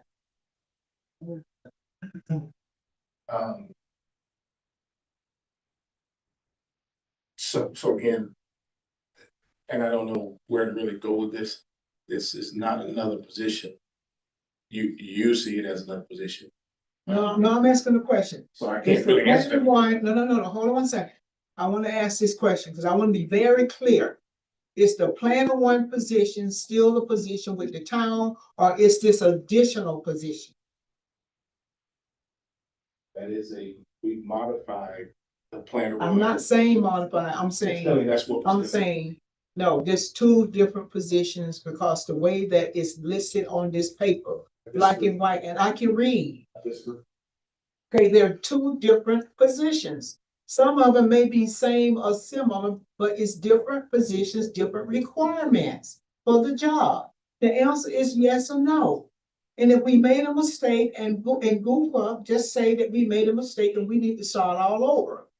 Because the more you keep talking, the more that you're going to keep trying to justify why you did what you did. You know, I'm not that difficult to work with. You know? So I'm just letting you know for me. Okay, so I'm just saying here, from what I'm looking at, I don't see the qualifications to even match the requirements of the job. I'll let the council decide what they want to do. No, you would decide that. You decided that as the administrator. Again, I'm letting the council decide. And you didn't even come to us and let us know about this position. It's not gonna go anywhere. You know what I'm saying? So it's on you. But we've already had people that interviewed this candidate. It doesn't matter. But no, to go back to your point about someone not being qualified, I think that language in earshot of people that the person might be hearing it might be quite offensive. And it might hurt the town. Well, but no. I didn't call a name. But it's very clear who we are speaking of, number one. Number two, people that are qualified to make the call to if someone is qualified or not have already made that call. And they've already given their input. That's not a legislative right. And not just for this administration, but administrations in the past. We allow the administration to work. The administration is working, but it's working in the wrong direction. And as far as this is concerned, this is public record.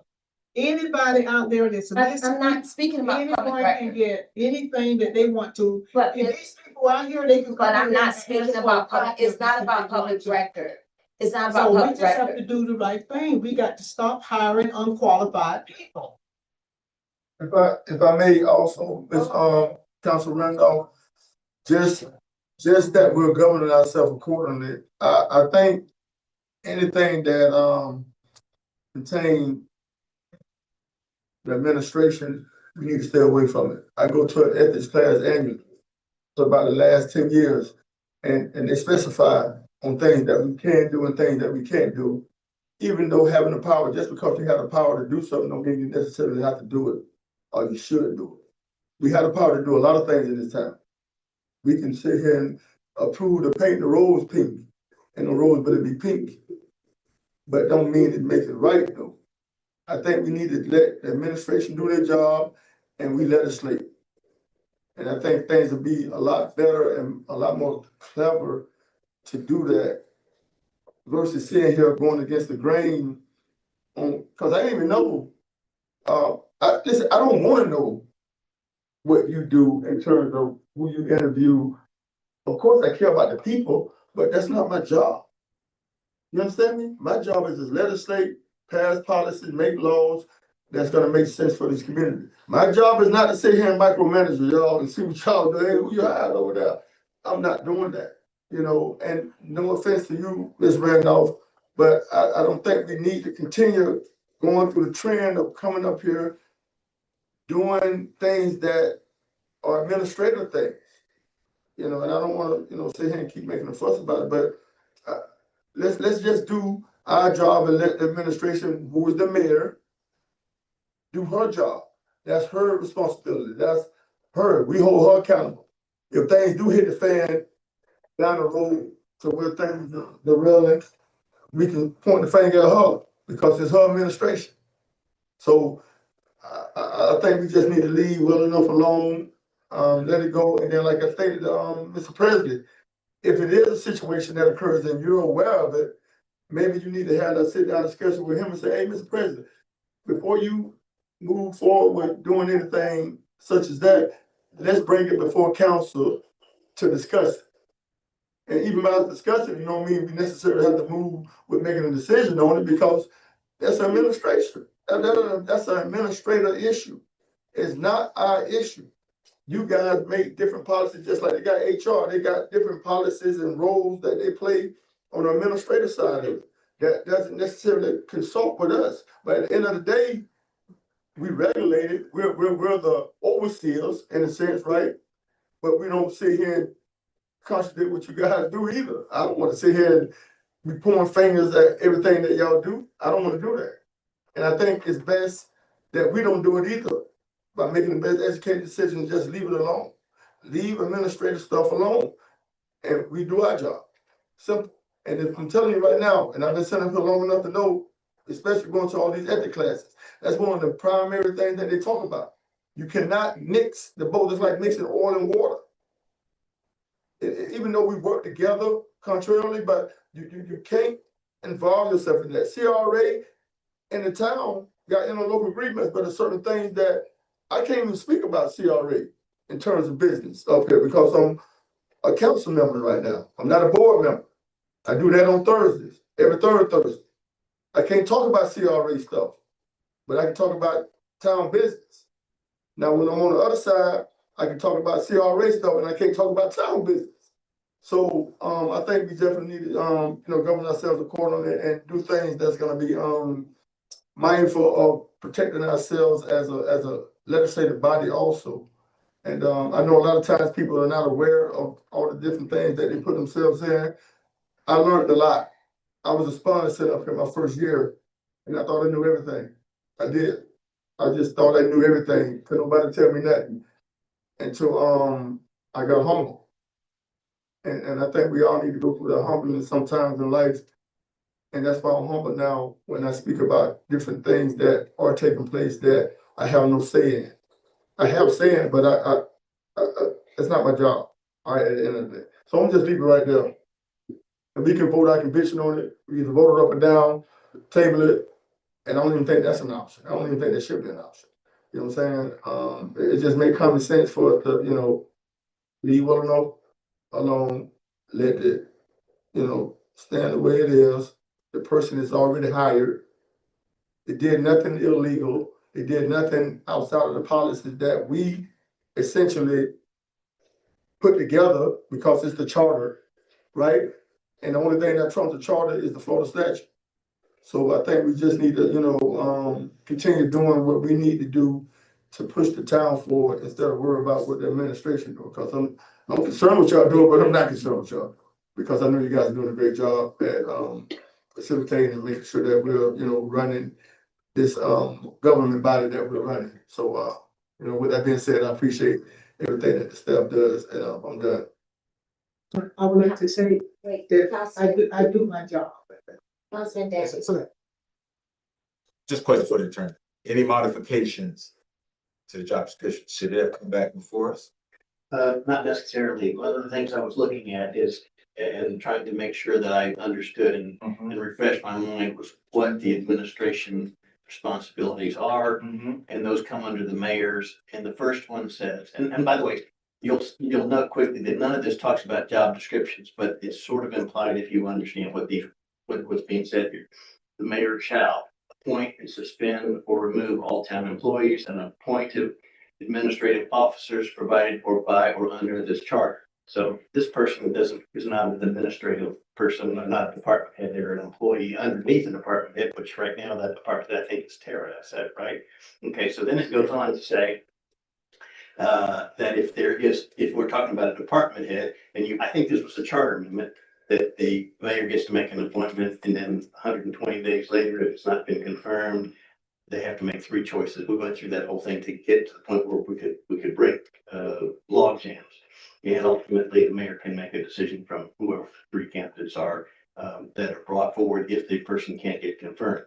And so that's what it talks about there. But then it says the mayor may authorize any administrative officer who is subject to the mayor's direction, and that would be, in this case, I think, Tara, to exercise the powers with respect to subordinates in that officer department, officer agency, and this would be her, I guess, Tara's subordinate.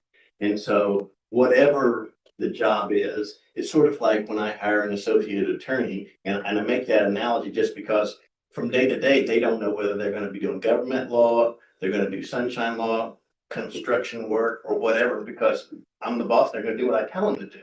And that's how it works. And so that is largely an administrative function. And it does get, I think it's a worthwhile discussion to have, perhaps not at this time of night, but it's a worthwhile discussion to have to say, where is the policy line? Where is the line where the council should be weighing in on a bigger basis? The one thing that you always have is the power of the purse, which we've exercised. We've seen it in budget season. I mean, we're in budget season now. The position is out there to be filled and you don't put budget money for it, then it creates, it's essentially a budget veto. But that's different than not having the authority to create a position, and say this is what we think we need to run the town. So that's what it appears to say to me from the charter. I did look, so anybody can verify this. I did look for anything that would say that the council got to weigh in on or create job descriptions or whatever. And I couldn't find anything that even implied that was the case, but I did look. I would like to say, where is the money coming from? Because you didn't come, I still contend that you didn't come before council. Okay, just like we did the job for the utility number 1, it came before council. That was a new position, so it's this one, a new position. Yes, it is. It is. The last, we got removed. Correct. And they still in that position, so the money didn't move. All right, It's a new position. all right, so I wouldn't second right now. Yes, there's a motion with no second. Right.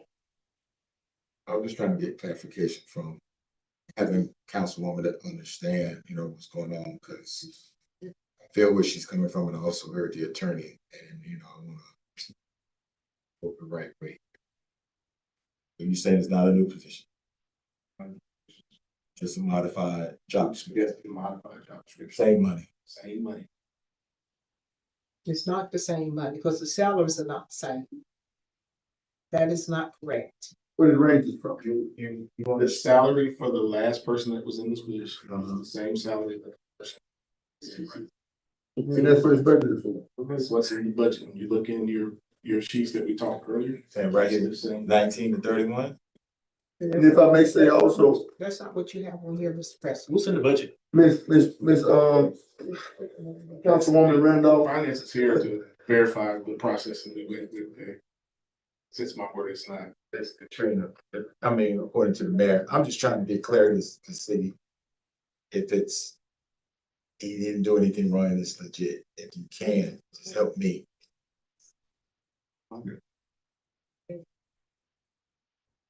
I think in a nutshell, being that we're in the middle of budget, that can be determined. And like, Attorney Shepherd said, we control the purse. Okay. At the end of the day. So when, before we have a balanced budget, we either can have that particular job in the budget, or we can take it out. That's the power of the, council up here. That's the power we got, if that's what we choose to do. It's not what I'm choosing to do, but if that's what we choose to do, so be it. But I don't think we need to sit here and kind of, continue going back and forth about something that has already been applied and the person is working, they've been here. Control it during the budget time. That's it. All right, so the motion to delay the newly created position is on the floor. So it's a yay to delay it and a nay to leave it as is, right? All right, so it's been moved and seconded. All in favor of delaying the position, signify by saying aye. Aye. All opposed? Nay. Nay. And then I guess the final thing. Yes, ma'am. Thank you. Mr. President. Yes, I have a transition announcement, which was made even more clear tonight. To council and to the residents, after many hours of thoughts, conversations with my family and mentors, I made the difficult decision to resign as the chief administrative officer of the town, historic town of Eatonville. This decision allows me to focus on my family and the opportunities that have been presented. I will remain deeply grateful for this time to spend serving this historic community. Please know the depths of my gratitude for every opportunity afforded to me in serving along with the men and women of the town of Eatonville. It has been a great honor, one that I cherish to be here. I take confidence knowing that the areas that I receive are much stronger today than when I began with. And I remain committed to success and pledge my full support in the smooth transition so that the important work and projects that are being handled are not disrupted. Over the past 2 years, I humbly just want to say that there's been some great accomplishments and some great hires, delivering the budgets, improving the fiscal accountability, annual leadership sessions. We've had recruitment engagement of supporting and developing staff members here that implementing impact fees, water rate adjustments, solid waste services improvements, sufficiency studies, contractual agreements that are in better position for the town to move forward. We've restarted in value insights such as stakeholder meetings, master planning. We've worked with our public works and other team members to get these things done. I've been able to represent Eatonville by serving the Central Florida community in many capacities and helping to reestablish relationships that will move this town forward, helping residents achieve opportunities for municipal development, leadership growth, and career paths, and so much more, just through the collaboration and commitments of partners that we've been able to reestablish over these last 2 years. That while this is a difficult moment for me, my current state and circumstance states that it's best that we move forward. I'm confident, however, that the foundations that we've built over these last few years with the town have been great and will stand and be fruitful for many years to come. I've entrusted this information to the mayor and a few select team members, and we are going to work diligently to make sure over the next month or 2 months or whatever that time is allotted to help find the right person to be in the interim role. Thank you for entrusting me with this privilege to serve this remarkable community. Eatonville is a historic town and its future is so bright. And I will remain one of the supporters in my capacity with that. I just want to say thank you. Again, there are certain things that I cannot continue to deal with and be effective as a leader. And when I lose the confidence of people that I serve, I feel it's best that we move aside and allow someone else that can better serve this community. So again, thank you, and I appreciate it. Man, that's the biggest prank I heard. That's a prank. No, prank. A few other announcements I want to remind you of. Founders Day was a great success, the 138 years celebrating and focusing on the community. Here are just some of the highlights that were sent. While we had the exhibit capture Eatonville's past, the outdoor celebration reflected the present and the future. There was some creative art stations, community collaborations, designs together for the town and across many generations. So we hope that this starts something to continue to preserve that. Approximately 400 people attended this event over the 3 days, including 75 to 100 people that showed up for the mayor's business appreciation luncheon. There were about 18 to 20 vendors per day that were more than half Eatonville, which were more than half of Eatonville's vendors from itself. Total expenditures was just roughly at about $10,000, which is under the budget that we had. There was some slight rain delays, but staff was resilient and worked very hard to make sure it happened. Some of the sponsors from this event were D-Rex Smokehouse, which is a local restaurant or resident, and the youth sports coach, Dwayne Rackert. So we appreciate it. And I want to acknowledge our staff for working very hard to make sure Founders Day for this year was done, and they worked through the rain and different things that were taking place. So I appreciate their efforts to make sure that happened. Also, this upcoming Sunday, I'm sorry, let me make sure I got the right date. Again, next Sunday, the 24th, there's a Sunday social at the pool. Free swimming lessons for adults 21 and up. This is in collaborations with our recreation department, Alamo Swims Foundation. And this is just an event that's from 5 to 8 on August the 24th. Vendors, food, swimming circuits for those that want to have those lessons. So that's available for there. A few other items from just discussion tonight. The goal is to potentially review with the council members on the next, if there's a need for another workshop for the budget, or we'll continue to proceed forward with the actual hearing. But I'll work with staff and confirm those items that were tonight to make sure that happens. Again, congratulations to those who received their scholarships. It's been a pleasure serving, and I'll continue to be here until the mayor and I figure out that transition process. But we will start that as of effective today. Figure it out. Look, prank. That's her. Prank.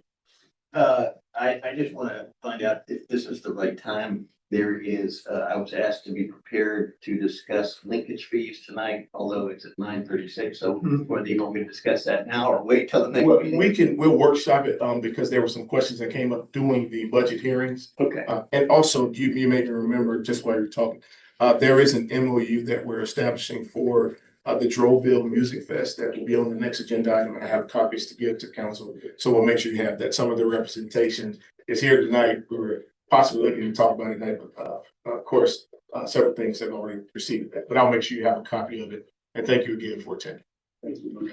So yes, then we're going to put the linkage fees off, which you guys are being so excited to hear about stuff. But then I do want to say that we did check the document tonight, all the way back to July 1, and based on what we could see, it's online. There were no new cases found, as far as I know. Thank you. Vice Mayor, you want to start? Yes, let's start. Let's say happy Founders Day to the town of Eatonville, 1887. I came out Friday, dropped some kids off, get haircuts, walked around, a couple of vendors. I had an event to go to around about 7 o'clock, so I left.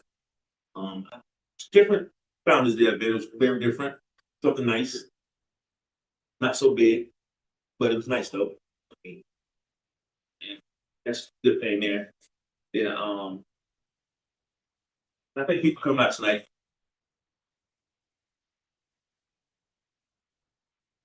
I think people coming out. Still thank you. I hate to see you leave, Mr. Presley. I know I get on your case here and there, but it'd be very professional. Come to you, talk to you, and it's be about the community. Always about the community with me and you. And I hate to see you depart like this, but I understand. You know, I understand just circumstances and everything like that. But other than that, I talked to you some more.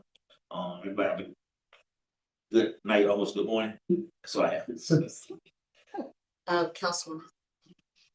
Okay, happy Founder's Day, it was a very good turnout, and I wish, Mr. President, I wish you well in doing that. That's all I have to say. Thank you.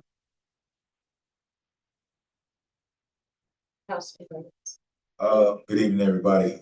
My apologies for missing the mayor's luncheon. I couldn't get off. Saturdays are busy, no excuse, but church and other events that I had previously said I was going to attend. So, but I heard it was good. You know, happy Founder's Day, 138 years to the historic town of Eatonville. Man, great. I'm so glad I was born and raised here in these little dirt streets. Congrats to the scholarship recipients. My daughter and the young man, I think they're going to use that money wisely and going to further their education. And Mr. President, all I can say is, wow, that was a shocker to me. Was that why you wanted to schedule a meeting? Okay, all right. I said, and I was like, man, I didn't see it, but wow. Thank you for your service. I think you're gonna stand on your feet, man. You're a resilient young man, and I know big things ahead of you. Yeah, just wow. Thank you. Councilman. Yes, well, just like to thank everybody for coming out this evening, being a part and being engaged with town business. I know it's not always pretty up here, but we do have business to run. And also, my condolences to everybody that have suffered in the losses. I know we're losing a lot of people at a rapid rate, man. So much going on in this world we're living in. So my condolences to anybody that are suffering any losses. And also congratulations to all the scholarship winners tonight. You know, it's great empowerment to see our kids, especially kids that are achieving in the classroom and also going to school for absolutely free as well. You know, a lot of one is already in college and one is on her way to FAMU, which is the daughter to Councilman Daniels.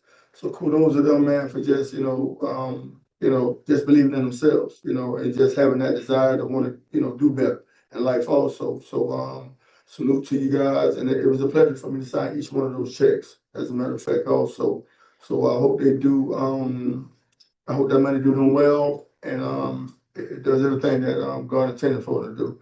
And also, happy Father's Day. I didn't have an opportunity to get out and enjoy the festivities because I have a family. I have kids that are very active and other curricular activities and sports and things of that nature. So it kind of takes away from me being involved in a lot of things that do go on in the town a lot of times. But I'm a father before many things, and I heard it was pretty good. Hopefully one of these days I could get out there and really enjoy the Founder's Day. I know I've been a part of it in the past and it was great, but also speaking of the host down, I know this is a very sensitive issue. Like I stated before, I like Manning. I think he's a very professional businessman in our community, but he got to understand that we're running the business. So, and hopefully we can go in the direction of doing something that will make sense for both sides. It's not always an easy task making hard, tough decisions up here. I don't get satisfaction of doing the things I do a lot of times, but sometimes you have to do what you have to do to get where you have to get at also. And with that being said, Manning, if you're listening, hopefully we can sit down, negotiate, and come up with some kind of plan to make this thing, regulate and work right, man. And also, I'm also shocked with the, resigning of our CEO.